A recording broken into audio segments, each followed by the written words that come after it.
to the MMA Fan Podcast. Ladies and gentlemen, I give you Stu and Blake.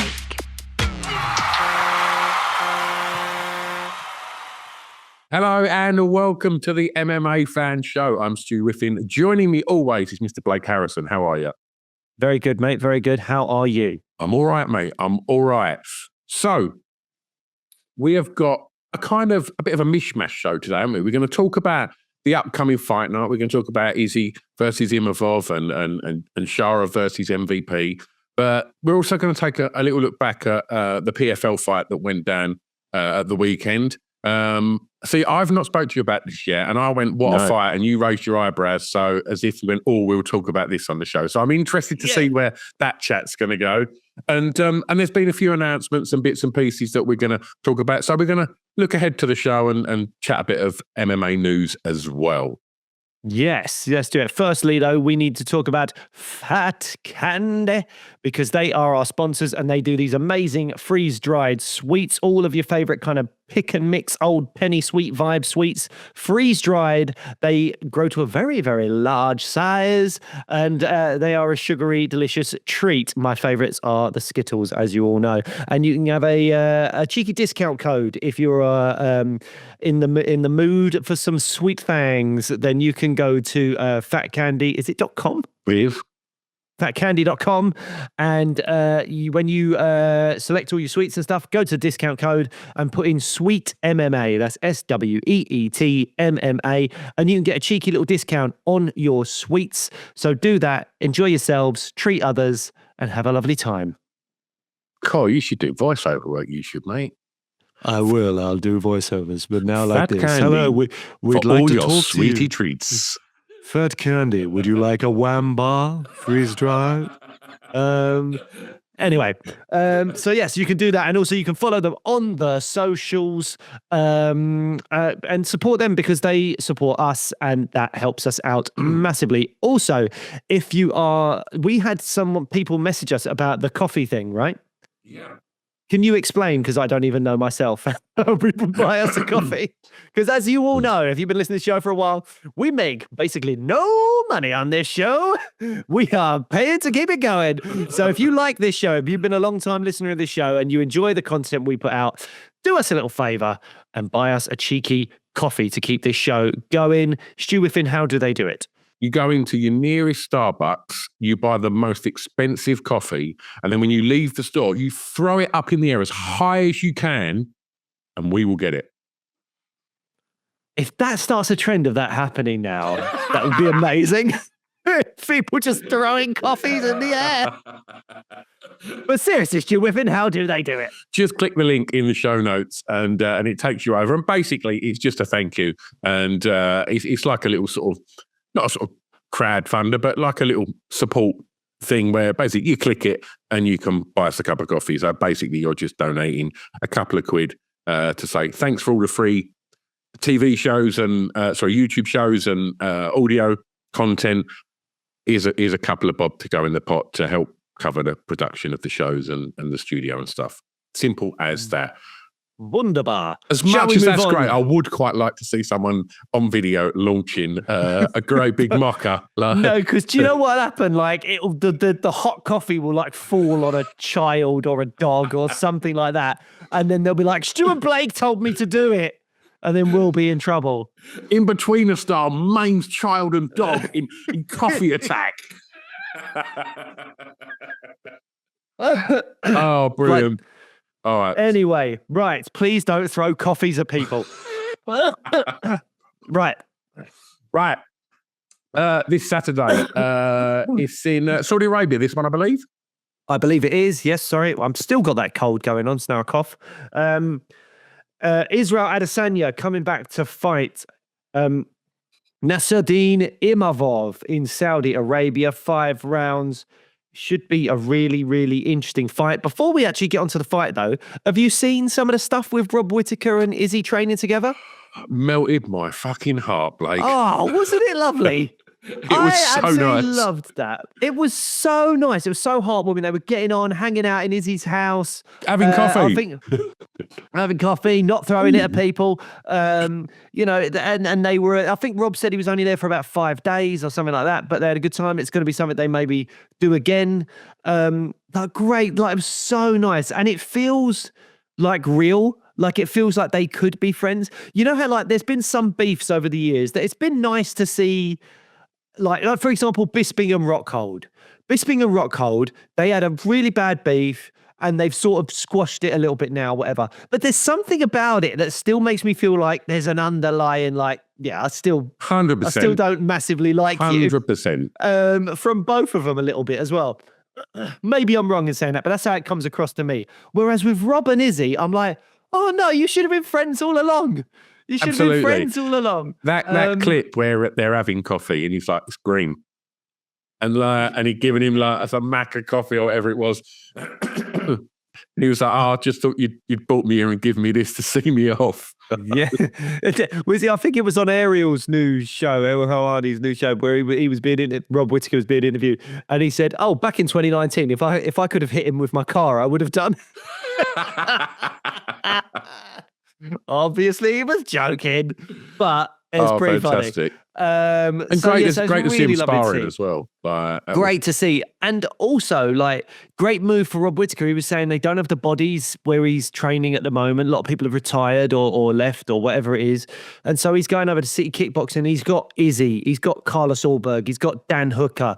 Who's the new guy? Namaho Sterling? Yeah. Like, yeah. So, you know, there's bodies there to be with and grapple with, fight with, all these things. Like, so that's absolutely brilliant for him to have those bodies to do that with. So, yeah, it's great stuff. And it was just lovely to see them sparring. And I really hope that it's a relationship we see more of. That is a double act I could really get behind. Yeah. Like, I almost want to see them do loads of content together and different things, because they both seem like, I've always been a fan of Izzy. I know Izzy's not everyone's cup of tea, but I've quite liked Izzy over the years. There's a few things that you're like, oh no, don't do that. But overall, I've been a fan of Izzy. I love his fight style as well, all that kind of stuff. Rob, I don't know how anyone could not like Rob. Rob is like the guy you want to go and hang out with or play video games with or whatever. I was like, Rob's so nice. So them two together, I really hope that it's a relationship we see continue to grow. Absolutely. Absolutely. So love that. And hopefully Izzy's got some good training in him with Rob. Because although Rob was smashed up by Chimaev, he put on a fantastic performance against Aliskerov and has been, you know, one of the best middleweights around for probably, I'm going to pull a number out of my arse here and say the best part of 10 years, but I'm not sure if that's actually accurate. But I think he's been up there. That's surprisingly accurate. I think, yeah, he's probably been in the top 5 for the last 10 years, right? Yeah. 100%. 100%. Yeah, so, yeah, great training for Izzy. Let's move on to the actual fight then with Imavov. 28-year-old Imavov versus 35-year-old Israel Adesanya. Is age going to play a factor here? Well, I imagine so. Because it can't not. You know, I don't think there's any real deep reasoning behind that other than the fact that it's age, isn't it? And you know, he's been in some wars and you know, and I think you mentioned it was either talking about Izzy or Pereira. But before they even got to the UFC, you know, in like previous organizations and kickboxing, like they've got a lot of miles on the clock. And I'm just going to pull up Izzy's stats to see.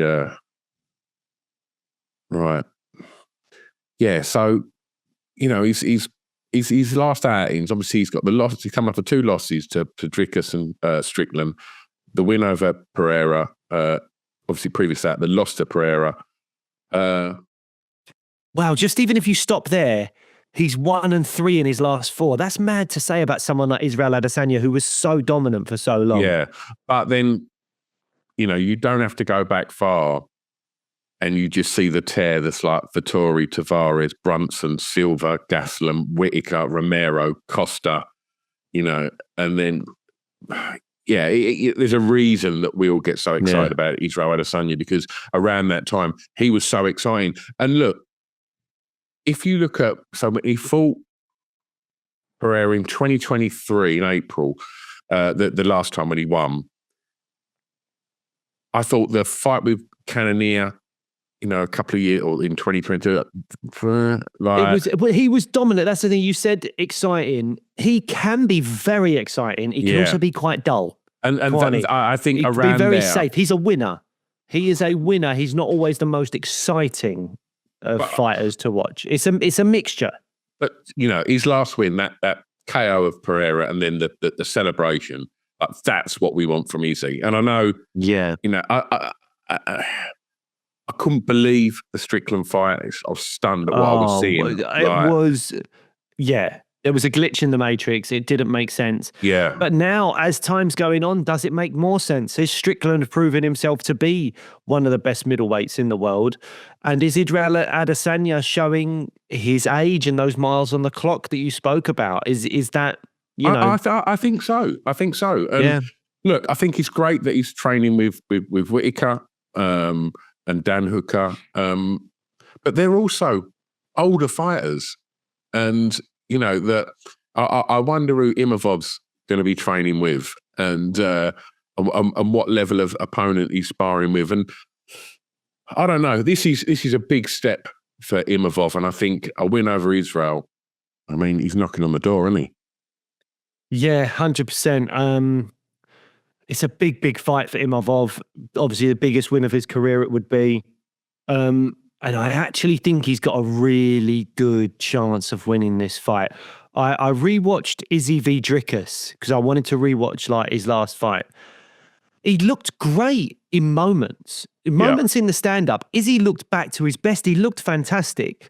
But then there was moments on the ground that really worried me, and he got rocked badly in round 4 and then submitted, and it was more that he got rocked on the feet than anything. However, rewatching the fight, there was a moment in round 2 where he was taken down, and if Dricus had been a little bit more patient, he could maybe have got the sub in round 2.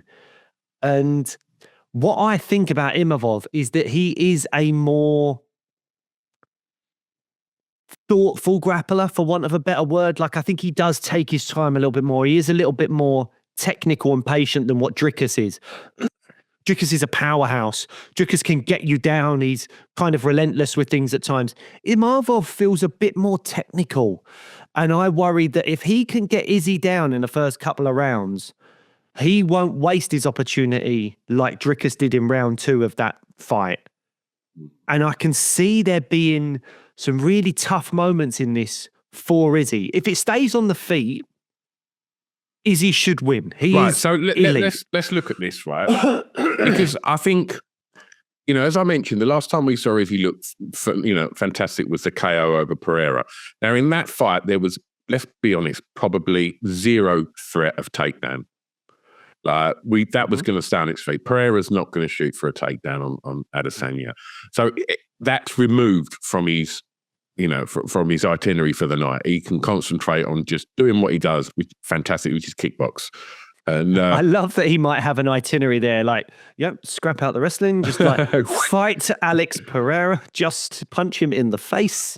But you know what I'm saying? But then, 100%.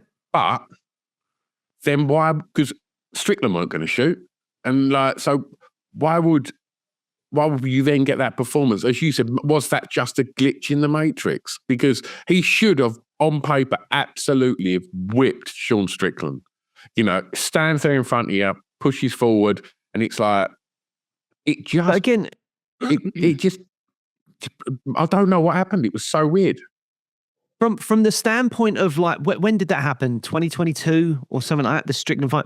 In 2022, Strickland had only recently been knocked out by Pereira. He hadn't put on amazing performances. He did have a win over Imavov, which made us think, Imavov can't be very good then. Strickland was headlining some Apex cards, mid-level kind of middleweight fighter. All of a sudden, he gets into a title shot, and something happened where since then we've gone, hang on a minute, not only has he now beaten Israel Adesanya, and he didn't just beat him, he beat him. Like, there was no shadow of a doubt. It was not a controversial decision. It was not close. He whooped him. And he's given Dricus du Plessis his toughest fight to date. Dricus has fought Adesanya, Rob Whitaker, some of the best guys in that division he's fought, and he's finished them with relative ease in case of Robert Whitaker as well. Strickland's his toughest fight. So do we now, in 2025, have to go, our feelings in 2022 were right for the time, but looking back on it now, you go, oh no, Strickland was just, he was coming up. Evolving, yeah. And he was evolving, and we weren't seeing it until it was on the biggest stage of them all. And then we went, oh shit, he's done that to Izzy. And now he's given Dricus his toughest fight. And, you know, we were all talking about Dricus like, oh, come on. Well, when he fights someone that can take him into the latter rounds, like even Darren Till gave him some trouble at points, you know, and all this kind of stuff. Like, we didn't realize how important the nose job would be for Dricus du Plessis. So it's hindsight's always 2020, isn't it? And that's when we look back at it now, I think maybe we have to look at the fact that, like, there is a changing of the guard at middleweight. We're looking at Dricus, Strickland, Chimaev, maybe Imavov as well, as now the top guys in that division. And your Adesanyas and Rob Whitakers are now just that bit older, and they're on the decline. It's horrible to say because I'm much more of a fan of Izzy and Whitaker than I am of the other four guys I've just mentioned. So it's sort of, it breaks my heart a little bit. But I think these might be, and Saturday's going to determine this maybe, these might be the facts that we're just seeing now. If Imavov can, because I think Imavov could potentially live with Izzy on the feet. And when I say live with, I don't mean beat him. I mean be competitive, but probably lose on the feet, but be competitive. Izzy can't live with Imavov on the ground, I don't think. I don't think in a fight that took place over 5 rounds that, you know, most of that is spent on the ground, I think Izzy will get finished. Whereas 5 rounds on the feet, Imavov probably loses on points. Okay. But he's competitive. And so that's where I think this fight could be won for Imavov. Maybe I'm bigging Imavov up too much because I've done that in the past. I was really years ago saying Imavov's the guy, he's going to do it. I thought he was probably above Dricus and at the time Andre Muniz was talked about as one of the next big guys at middleweight, and Imavov was like my top guy, and then he lost to Strickland, and I was like, well, this is I've misread this completely. Maybe I was just a bit early, and he's going to show everyone now how much he's evolved because he is well rounded. He can wrestle and he can strike really well, and he's a big, strong guy. My heart wants Izzy. I want Izzy to win this fight. But I can see Imavov doing it. Yeah, I think I sort of lean on what you say there, mate. And I'd like to see Izzy put in some fantastic performance and the world get super hyped about, you know, what could be next for Israel Adesanya. But I don't know. I don't want to write him off just yet. But, you know, the 2 people that he got beaten by recently, or even if 3 if you count Pereira, one's the biggest star of the UFC, and the other 2, you know, have just really evolved into bizarrely, you know, world beaters and champions. And not that we'd ever have imagined it, but it's happened. And I think your Whitakers and your Adesanyas and them maybe, you know, the fight years are being clocked up, and maybe we're going to sort of see a little decline. But I'd like to see Adesanya put in a really good performance. On Saturday night, and I'd like to see him win, but I don't know. Feels like it's a changing of the guard. Right, let me put you on the spot. Official prediction? I'm going to go easy. Oh, good man. I see. Again, you're speaking from my heart, but I'm going to go Imavov sub. He's going to finish him. Okay, I'll go easy KO, by the way. Oh, well, I want you to be right. Let me just throw one more thing at you. If Izzy loses... Oh, no. See, I was going to bring this up. What does he do? Let's talk about that next week. Let's talk about that next week post-fight. Because in my head, I want another BMF, right? And I want your Whitakers, I want your Izzy's, and I want people like that fighting in it. You know, there's some welterweights I'd like to see in it. You can't take the belt away from Max after what he did. But it's weird. I don't know. I don't know. The way it's all going, they're all just going to go and sign fucking GFL, whatever it's called. I don't think so. What's it called? Yeah, GFL, Global Yeah. Fight League or whatever. I think we should make, because if Izzy wins, then we don't get to have this conversation. All right, okay, come on in. But if Izzy loses, I think I'd like to see him maybe move up in weight. But maybe it depends on how he loses, because if he gets knocked out, then maybe moving up in weight's not the best thing. But if he loses, I think there's some really fun fights. Like, can you imagine Izzy versus Yuri Prochazka? Izzy versus Khalil Roundtree? You know, they are fun fights. I'll have Izzy Johnny Walker. That's what I'll have to start. That's a good one as well. I'd take that as well. I would not. And then and obviously you've got the rematch with Pereira potentially. That trilogy. Yan as well. He went. That excites me less. If of I'm course, honest. but you know, let's wait and see, because Pavlovich is fighting soon as well, and we don't know what's again, an aging fighter. But I would not want to. I don't know. I think the idea of it being a computer game of Izzy versus Yuri, I'm all over it. The realities of it, I think, will be quite. Yuri, but did you see that thing about Yuri's weight? Like, he reckons he messed up in the sauna a little bit. In California, where the last pay-per-view was, they released the weights of the fighters when they walk into the cage. So, like, Yuri Prochazka, granted, he said there was a slight mishap with he overused the sauna. Obviously, weighed in at 205, but went into the octagon at only 208 pounds.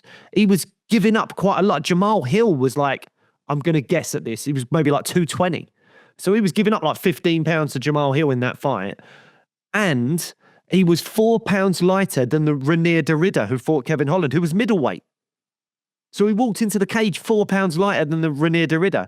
So you're like, clearly Prochazka doesn't like cut a huge amount. I mean, he did say he overused the sauna, but he didn't look terrible on the scales or anything like that. He reckons he was like 190 something and pounding the water to try and get back up to weight before the weigh-in. So he's, I mean, it's probably a guy that could make 185 if he wanted to, and he has mentioned it in the past. But I mean, give me a catch weight. Give me 195 Prochazka versus Adesanya. I would love that fight. If Izzy loses at the weekend, there's no way they're going to make him. They're going to give him Yuri. Like, he'd have to have another fight at light heavyweight, because I know he's a superstar, but that's a lot of losses on the balance, and to then go. I think Johnny Walker's a good shout. Johnny Walker's a really fun fight. Johnny Walker's coming back in a very. He's left. Is it SBG over in Ireland? He's no longer training there, and apparently coming back a different fighter. So, I think that would be a fun, chaotic fight. And I think I would give Izzy a much more of a chance than I would against Yuri, who is knocking on the door of a title shot now. Like, I don't think he's going to risk anything other than the quest for the belt at the moment. But look, we spoke lots about middleweights. Another fight going down at middleweight is MVP versus Shara Bullet at middleweight. Interesting. Yeah, MVP has come out and said in an interview that he is not looking to kind of make a run at middleweight. He said, if a fun fight pops up, I might do it. And that middleweight was great for him because over Christmas, he could sort of just eat what he wanted. But he's going to go back down to welterweight after this and pursue his goals there. It's really just a fun fight. It's a video game fight, and it's Shara Bullet MVP is I'm all kind of over what we it. want. When it got announced, I was like, this is fantastic. But I was talking to me trainer on Friday about this, and he was saying, we were talking about him MVP fighting a middleweight, and I was like, when you meet a lot of fighters, you're always surprised at how small they are. And when welterweight MVP come into our studio, and I pulled up a picture of the three of us together, he's taller than me and you. Like, he looks as tall, or if not taller. Now we're both 6'2", 6'3", and like. And we had this conversation the other week. I'm 6'1", but you're taller than me. Okay. But what he doesn't look like, MVP, is a Neil Magny. He doesn't look skinny tall. No. He's quite broad, isn't he? He's broad. And if you would have asked me, and I never have seen MVP, and he walked into the studio and said, what does he fight at? I would not have said welterweight in a million years. I was like, he's middleweight, light heavyweight, surely. But so we're going to see him at middleweight, which I'm excited for. Now, I see this fight being really interesting because Shara Bullet has obviously, they've put a big sort of hype train around him. Now, I thought up until the last fight, I was like, and then he obviously got that double spinning back fist. Oh, yeah, that was great. Computer game shit that has obviously just made everyone go, oh my God. And look at him, he looks like a movie bad guy. And I presume he plays on that to a degree with that, with the name and the scarf and stuff like that. It all looks, the pirate thing. I love it. I love it. But he's also fighting someone else that's got such a unique style.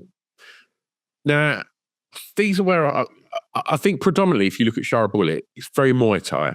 I think he's I'm presuming his background has always been a Muay Thai fighter. And I think to have somebody that fights the way he does, and then to have somebody fighting that sort of low-slung karate style that MVP comes in at, I think on paper, MVP just stays out of the distance and just tees off on him and will clip him with a counter. However, the things that I worry about for MVP, so you've got this young fighter coming in that's looking terrifying, that doesn't seem to be, worried about taking one to get one off. MVP's fight style relies a lot on speed and the movement speed. MVP's not a young fighter anymore, and he's also going to be even heavier in this fight. Do you think his age and any effect having that extra weight may put on his sort of speed of his movement, do you think that would factor into it? That's one of the things I've got written down, is how much will the weight play a factor? Is, he'll be very comfortable with his weigh-in. His brain will be hydrated. So, that will be good for him. But will he be as quick? Will he be able to deal with the extra power maybe of Shara Bullet? That's the factor. Is that will he be as quick? Because as you pointed out, MVP's whole game is so unique. Like, other than Wonder Boy, I don't know many people that fight like that in MMA. He bounces around loads. Shara Bullet, as you say, is a bit more, it's a very flashy striker, Shara Bullet, but he is more Muay Thai. But MVP has that thing of like bounce, and then cover distance and really moving. With that extra weight, is he going to be as quick? And that's one of the factors I've got. We won't know until we see the fight. I think you don't see MVP ever beat on the feet. People beat him like Ian Gary did by taking him down. I know there was the Douglas Lima loss, which was a crazy sequence of events where he, kicked the leg and uppercutted him all in the space of like half a second. So yes, it can happen, but MVP does not get beat on the feet. Even when he loses fights, the exchanges that happen on the feet, MVP is winning them. And I think Shara Bullet is not a wrestler. We've seen that. He struggles with the grappling at times. And I think this is just going to be a stand-up fight. I don't think anyone's going to be shooting takedowns. And I truly believe MVP's got such a unique style that he can do it. He's so hard to prepare for. So I'm leaning MVP despite the fact that Shara will probably walk into the cage heavier than him. But I'm hoping to see something special. I'm hoping to see some video game stuff, and I'm hoping to see MVP get a knockout. I wouldn't be surprised, though, if we maybe see a situation where, I don't know, maybe there's a controversial decision. Shara Bullet, Saudi Arabia, who knows? Maybe there's a decision where we're like, MVP won that fight, but Shara Bullet gets his hand raised. I don't know. But I'm looking forward to it. This is very much, Tekken, Street Fighter. Let's get your two favorite guys on there and just like button bash and see what happens. And that's what we're all looking forward to with this. And what I don't think will happen as well is when MVP came into studio, he painted that picture of the Wonder Boy fight being potentially very boring because they're both so similar. Yeah. I think despite the fact these are both elite level strikers, their styles are still different enough for this to be like, I wouldn't be surprised if Shara Bullet is trying to push forward a bit, MVP's trying to keep away, covering that distance. And I think it's going to be a fun fight to watch. And also, if Shara Bullet's walking him down, for 3 rounds and MVP's on that back foot, bouncing, moving, is that weight going to affect his gas tank as well? Very possible. I mean, I'm assuming this is a 3-round fight. I don't know for sure, but I think it's a 3-round fight, right? It is, yeah. Yeah, so hopefully that'll help MVP out.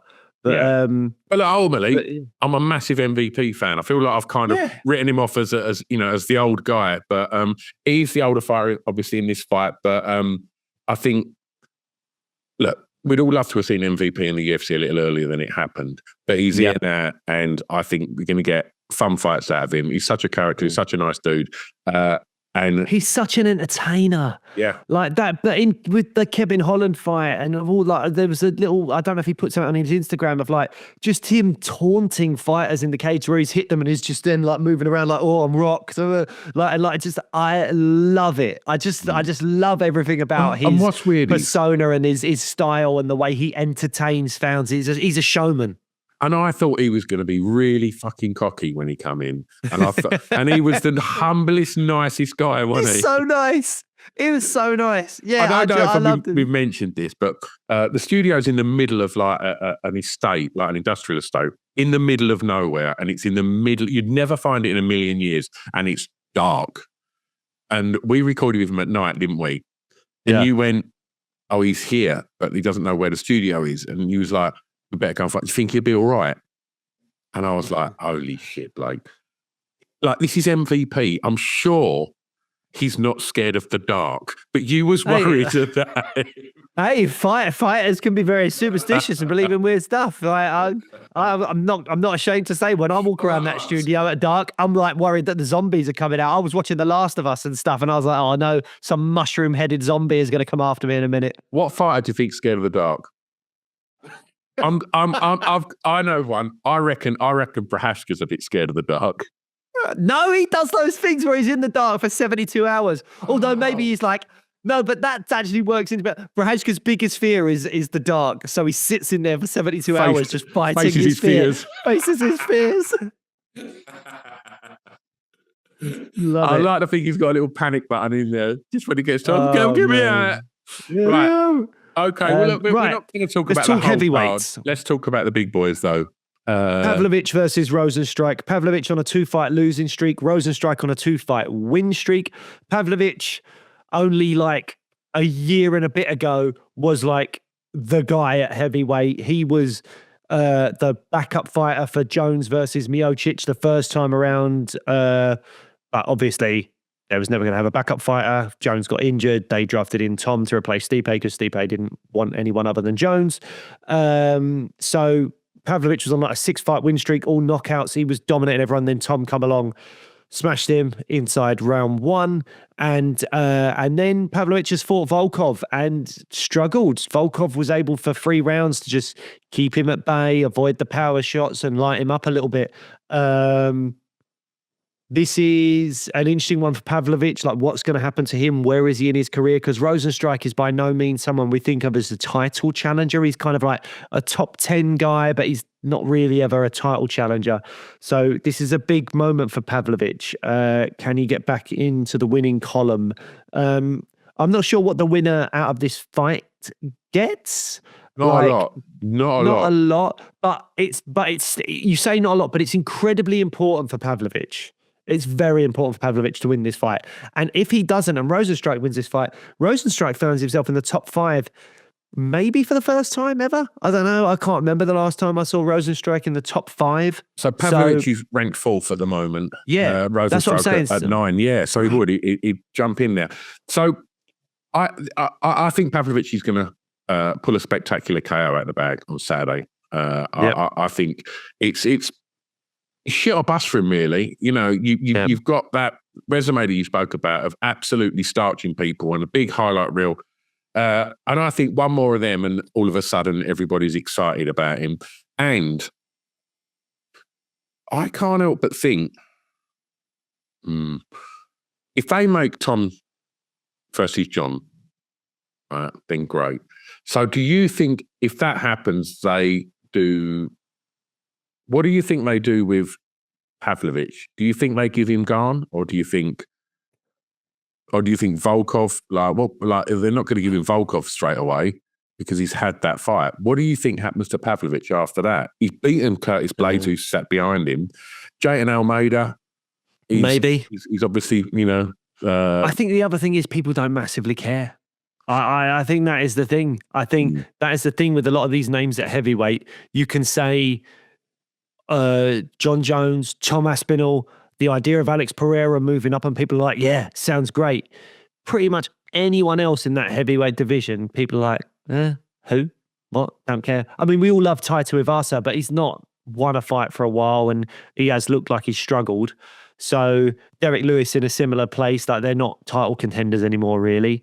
So yeah, I don't know that anyone massively cares at this stage about anyone outside of those three potential names at heavyweight. Well, we could be looking at, you say Rozenstruik's ranked 9th and Tybura's ranked 8th. Mick Parkin beats Tybura in March. Mick Parkin's all of a sudden the new boy in that division. He's in the top 10 and, there could be some interesting stuff happening there. I mean, obviously, we've had Mick Parkin on the show. Lovely, lovely man. I'm really hope he does well. Be interesting to see where that ends up, if Tom is the champ and Mick Parkin's there and they train together and all that stuff. Have we got another Marab and Aljo situation, but no one can move up? Could Mick Parkin make 205? I assume not, but he looked like a big boy to me. He did, but I don't know, mate. I don't know. So we'll have to wait and see. But hopefully it'll be all right. Maybe he would end up changing gyms and going, I have to fight for the belt, because how could I not? But he's got to get there first. And I suppose that is something at the moment. He's training with Tom. He's training with all these other heavyweights. It's only making him better. You just stay there and you keep going. And I suppose you cross that bridge when you come to it. Absolutely. Well, look, so some of the other things that we wanted to speak about, we didn't really want to sort of go too much into the other fights on the division because mindful of time, we thought some other things had been announced. So I think let's look at an announcement because we're speaking. Okay. We spoke about Shara Bullet and a hype train. Another hype train that I thought got derailed, in my opinion, is Bo Nickel. And I thought that staying on his feet with Paul Craig was an uninteresting fight. And I thought Bo Nickel looked drab. I'm just using this as an excuse to moan about Bo Nickel. That's not actually what this news is. The news is that he's announced that he wants to fight on UFC 314, I believe. Yeah, I believe so. In Miami? Yeah, I mean, I do have to take exception with the hype train got derailed. He did win the fight. He did win the fight, but he did not look like, if you're a wrestler of his level, he was that scared of Paul Craig's jiu-jitsu that he just tried to strike him. And I thought, was he scared or was he thinking, I want to get better with my boxing and stuff? I don't know. Get better at your boxing in the gym, not in the ring. And do what I think he didn't fancy. I think it's safe to say that striking's not Paul Craig's speciality. So maybe he just thought, well, this is maybe the perfect fight for me to showcase my boxing on. I don't know, but maybe wasn't particularly going to fan the flames of excitement over Bo Nickel, that fight. No, but thanks for having a nice rant about Bo Nickel. What you wanted to talk about, I suppose, was the fact that Bo Nickel has announced on like a podcast that he does or something. This is not an official announcement, I hasten to add. This is not coming from the UFC, but Bo Nickel, who apparently shares a manager with Ilia Topuria, has said that he wants to fight on 314, which is headlined by Ilia Topuria and Volkanovski. So Ilia v Volk 2 is, according to Bo Nickel, going to be on April 12th, and it is going to be at UFC 314 in Miami. As we said, this is not official. This is what Bo reckons is happening via his manager, who's also the manager of Ilia Topuria, apparently. So, yeah. That's a dumb shit thing to just throw out there. Like, did he want clicks on his podcast or something? That's clearly what he was after. I saw this on an MMA news site. I was on MMAfighting.com and I clicked it and I was like, oh, okay. So, and it just gave us something else to talk about, basically. Yeah. I mean, look, if this is happening, it did look like this was probably the way it was going to go anyway, which is another reason why I think we might as well have a quick chat about it. But what's your initial thoughts? Oh, look, Yeah, do you know what? I actually read what Bo Nickel said, and I kind of agree with what he said. Look, we fucking love Volk. I can't see a way that Volk can win this fight. The way that it ended last time was horrific. I think, Volk's got the best career anywhere in that organisation or any other combat organisation as whether it's as a commentator, as just a media representative. He's just so lovable. Everyone loves him. And I understand he deserves the rematch. I understand that and I get that. But I just think Ilia Topuria is a fucking terrifying prospect at the moment. And I can't see anyone beating him at the moment. And I worry that Volk's age and recent KOs and stuff, I just worry about it, and I don't really want to see it. But I don't want to write Volk off because it wasn't that long ago he was the best, but he's obviously got one win that was at very short notice. So one loss at very short notice, and up until then, gave Makhachev one of the toughest fights, if not his toughest fight to date. So that wasn't the case when he fought Ilia Topuria. And yeah, it was devastating. And I don't want to see that again. Would I like to see Alexander Volkanovski come in and just, I don't know what he can do. I'd love to say, in an ideal world, he'll come in and do this, but I just think Ilia Topuria is so well-rounded and so fucking powerful. And yeah, I just don't want to see Volk I don't want to see him get beat, let alone knocked out. And I think there's more fun fights for Volk to be had in that division. Featherweight? Yeah. Who? I don't know. BMF. Just mess around with a BMF. But he's beat Max 3 times. You can't. All right, then. Well, you throw him in the fucking lion's den with Ilia Topuria. You're mean. You're really mean. No, I would say one of two things. For me, Volk has earned an immediate rematch. Yeah. So, it's right. You know what you are, right? You're that bloke in the playground, right? Where Volk's sort of standing there, Ilia Topuria is gobbing off, right? And he's got about 500 people behind him, all just going, go on, hit him, right? And you're standing there and Volk's going, I don't really fancy this. And you're the bloke that pushes Volk in the back. And he just goes flying into Topuria and then gets beaten up. You're that bloke. No, because I'm not saying that I want this fight. I'm saying this fight is correct. This fight is the correct fight to make in terms of Volk has earned it. If he wants it, he should get it because he's earned it through the title defenses he had at featherweight. However, do I want this fight to happen? No, not really. I either would have liked Volk to, and this would have been unfair on Volk to do this, but I would have liked Volk to maybe fight a Lopez or a Movsar Evloev or something like that. Just show us, yep, you're still top level. Now you go and fight Topuria again. I would have liked that. Just for me to see something in Volk where I go, okay, he might be all right in a rematch. It makes me more excited about it. But he has earned the right to go straight in. No. You don't think this is Volk's last fight? No, not at all. No, I don't think Volk wants to retire anytime soon. Whether he should or not, I don't know. But no, I don't think so. I think either, but as we've said, this is correct. This is what should happen because Volk has earned it. However, 100%. if I had my way, I would have liked to have seen him either fight a Movsar or a Diego Lopez just to show us, he's all right.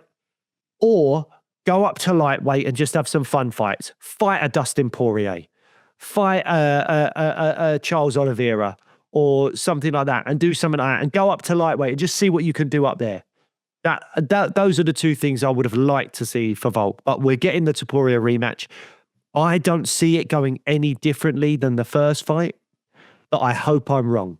Because at the very least, I'd love it to be like 5 rounds where Volk is incredibly competitive and he shuts up people like us. How would that work? How does he do that? He avoids the big strikes because he's a good striker and he can keep doing that and he can mix things up and he throws great leg kicks and he's got a great fight IQ and he was very competitive in the first fight until he got smushed and he just that shot was just terrifying. So yeah, that's the thing. How does he avoid the big strikes from a guy that is younger and probably faster? That's where I'm concerned for him. Yeah. But I hope he does it. I really do. I hope he goes in there, proves everyone wrong, and bloody wins it. Nothing would make me happier than if Volk won that fight. That'd be incredible. Absolutely incredible. At the very least, I'd love it to be like a 5-round close points decision or something, and we go, oh, Volk is great. He's lost to Poirier twice now. Go up to lightweight, you'll still be competitive. Fight a Poirier or someone like that. That would be good. Yeah, I couldn't agree with you more. Mate. Right. The other thing to talk about, PFL had a fight that people cared about. It was Paul Hughes going up against Usman Nurmagomedov for the Bellator lightweight title, even though Bellator no longer exists. So I don't know what that's about. A bit confusing. But I watched this fight after the fact. I was interested to see how Paul Hughes would do, but I wasn't going to watch it. I think it was on DAZN or something like that, which I don't have a subscription for. So I was like, whatever, I'll find out what happens in the morning. And then I heard people talking about it. And that was like, what a fight. Fight of the year contender, blah, blah, blah, blah, blah. And I was like, fuck me, I've got to watch this fight now. So I'm going through YouTube and different things, trying to find the fight. Illegally? Well, it's not illegal. Someone put it up on YouTube. I'm not the illegal guy. Yeah. So I'm looking on YouTube and I find something where the commentary is in, I don't know, Russian or something. I think it was Russian. I think it was Russian. So we're watching that. So I don't know if having Dan Hardy and whoever else commentating would have helped me out a bit more and would have got me into it way more. The whole fight of the year thing. I don't agree with that. I thought it was a great. I thought it was a great fight, though. It was a good fight, and it was, I suppose, compelling and surprising because Paul Hughes was doing so well against Usman Nurmagomedov, who people rate as one of the best lightweights on the world, and everyone's like, "Oh my God, Paul Hughes is actually really doing bits here." There's no way it's a fight of the year. If we get to the end of 2025 and this is in the top 5 fights of the year, I'll be surprised. Yeah, I don't think it was. It was a good fight. I'm not snagging off the fight. It was a good fight. Fight of the year? It wasn't fight of the year at all. And I know we're only in January, but it was really good, and it was. And you know what? I'm glad that Paul Hughes done what he done because I thought it was a very close fight. And I think it was Reece McGee when we had him on, and we've had Paul Hughes on the show as well. We had him on ahead of one of his Cage Warriors title fights, and I think it was Reece McGee. Correct me if I'm wrong, Blake. That said it. He was like, "Look, of all the fighters, and he'd been all over the world sparring with everyone. He was like, Paul Hughes is something special," and I'm sure that was Reece McGee that said that. And, it sounds about right, yeah. Yeah, and it was like, this lad, he's special. I thought he looked fantastic. I thought he looked really good, and obviously we was all wondering what was going to happen with Paul Hughes. Was he going to sign to the UFC? And there was felt like a grey area for quite a while of like no one was talking about where Paul Hughes was going to go, and he's just gone and put on that performance. I don't know what's next for him now. I know there's talk of a rematch. I think it will have to be the rematch because it's the biggest fight PFL can put on. As a business for the PFL, they haven't got all these contenders coming through and you go, oh, Paul Hughes has to go and get one more like with Umar Marab and stuff like that. This is the fight that has to happen. Now, it's strange in a sense because, yes, it was a good fight. Did you have a problem with the scoring? Because I was like, I thought Usman won that fight. Yeah, I thought he won it. Yeah, I thought it was very competitive. It was competitive, but I think it was an Usman win. And Usman's come out afterwards and said, I underestimated this guy and all this kind of stuff. So it'd be interesting to see how the rematch goes. The rematch will have traction, though. People will get behind it. It will be possibly the biggest fight the PFL have ever put on, because people in the MMA space are really interested to see how this goes and interested to see what Paul Hughes' future holds now. So I think it's great for Paul Hughes. I'm really happy for Paul Hughes. It was a good fight. I think people are being a bit over the top with it, but it was a very good fight. I mean, the moment where Paul Hughes and Usman had the head clash, and then he was wiping the blood and just kind of geeing up the crowd, that was a great moment for Paul Hughes. People are going to get behind that and go, Usman was there going, oh man. I mean, he did take it on the temple and stuff, so it was difficult, but Hughes is there, cut, blood all over him. He's wiping it, geeing up the crowd in a fight that a lot of people thought he was going to get beaten. The opponent was saying, who is this guy? He's a nobody, all this stuff. And then he does that to him. The dominance of the Nurmagomedovs, and Paul Hughes was just right there in it, taking it, giving it back. Like, I think that's a great moment for Paul Hughes. I think a lot of fans will gravitate towards him because of that kind of moment as well. Let's not forget there was a point deduction for Usman as well. It's tricky because the point deduction in isolation felt harsh because Paul Hughes was spinning away from having his leg grabbed, and then Usman threw a kick and he sort of spun into it and it hit him in the ding-a-ling. Yeah. But that was the third low blow that Usman had done. And he'd need him in the back. He'd need him in the back as well, which was a bit nasty. So it was maybe like overall, maybe it's fair that the point was taken, but in isolation, that felt like a harsh one because that of all the low blows felt like the one you had least control over because Hughes spun into it. But there was a point deduction there. So again, Usman's won despite a point deduction as well. So yes, the fight was competitive, more competitive than people thought, but was it that close? I don't know. I wonder if people will go back and watch this in hindsight and go, it wasn't as close to it. A bit like maybe Volkanovski Islam Makhachev won. Everyone was like, Volk won that fight. And it was so close to that. When you watch it again, going back, you're like, it was a great fight. It was a competitive fight. Volk did incredibly well.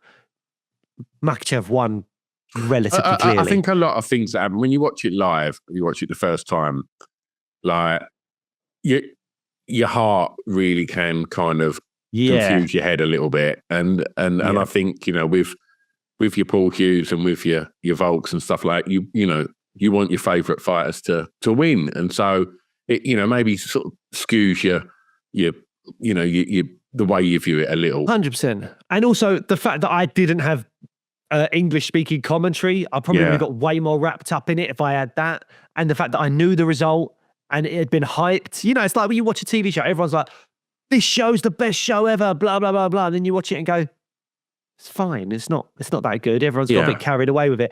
It's probably like one of those things. Everyone's hyped it up, fight of the year contender, blah, blah, blah. And I watch it and I go, that was a good fight, wasn't it? Yeah. Like, I think Jamal Hill, Yuri Prochazka was a better fight. That was way more fun. 100%. 100%. But there you go. The other thing that I would like to mention about this, though, is there was a little bit of trouble between the Irish and Dagestani kind of fans at weigh-in stuff. Not huge, but there was a bit going on, and there was obviously a big divide. And obviously with the Conor Khabib stuff, there's I suppose, remnants of that between the two nations. And Khabib came out with things talking about Ireland don't have great fighters like Dagestan do and all this kind of stuff. And what I loved at the end of it all was Khabib was like, invited Paul Hughes to come and train in Dagestan. You'll be welcome. Like, I loved that. Khabib really took ownership of that and was like, you know, there doesn't need to be a problem between our nations. There was Conor and Khabib as two men, not two nations. And I really liked that. But what I liked even more than that was Paul Hughes' response, where he was like, very respectful. I would love to do that type thing. Like, I want to come and train with you guys. That'd be a wonderful thing to do after the rematch. And I'm like, yes, that is it. Because you could easily just go, oh yeah, I'll go and train with him. No, rematch first. Yeah. Let's do this right. And then I would love to come train with you guys. And we like, that'd be great. Yeah. But, smart move. Yeah, it was just great. It was just perfect because it was really respectful, kept the tone of it. I think fighters should probably be going over to Dagestan and training over there. They train like beasts over there. It's amazing. but do saying after the rematch, just putting it right that like we have to get this business sorted first. Absolutely. And then we're all friends. I love that from Paul Hughes. That was great. All right. Well, I think that's all we've got to chat about on today's show. Is there anything else you wanted to mention, Blake? No, mate, that's it. As per usual, we are like, oh man, we haven't got much to talk about. If we do a half-hour show, it's fine. And then looking at the clock, we are approaching the hour very, very swiftly, as we always do. So, guys, thank you so much for listening or watching. And we will hopefully get back into the studio ASAP. We're back and forth from the studio all the time, but we'll hopefully be back into the studio for next week's episode, where I suppose we will talk about what happens in Saudi on Saturday and any other news that is coming our way. Absolutely. In the meantime, go and get yourself some freeze-dried sweets for this weekend's show. So head over to Fat Candy and use that discount code SWEETMMA. Thanks ever so much for, like as Blake said, listening, watching. Go give us a follow over on TikTok or Instagram. And any guests that you'd like to see us reach out to and chat, then let us know. Send us a message. Let us know what you like about the show. Let us know what you don't like about the show. No, actually, just let us know what you like about the show, and and give us a follow. And someone's just going to be like, Blake and Stu. That's what I don't like about Wankers. the show. Send us any questions as well. Maybe we need to start. Maybe we should start putting this up. This has just come to me, so it's probably a terrible idea. But like maybe at some episodes that aren't like previews to big cards or post big cards, maybe we should do little Q&As and stuff like that, and just like any couple of questions from fans of the show, send them our way, and we'll try and get them in if we can. And if we can't, then tough. Well, actually, when is 312? Is that coming up next week? Because maybe next episode will be, maybe it is. So maybe next episode will be a prelude to UFC 312, which a lot of people are saying is quite underwhelming. So maybe we'll talk a little bit post-Saudi, a little bit pre-312, and and a couple of questions if you send them in. If not, tough. Right. We'll see you next time. Thanks for watching. Bye, guys.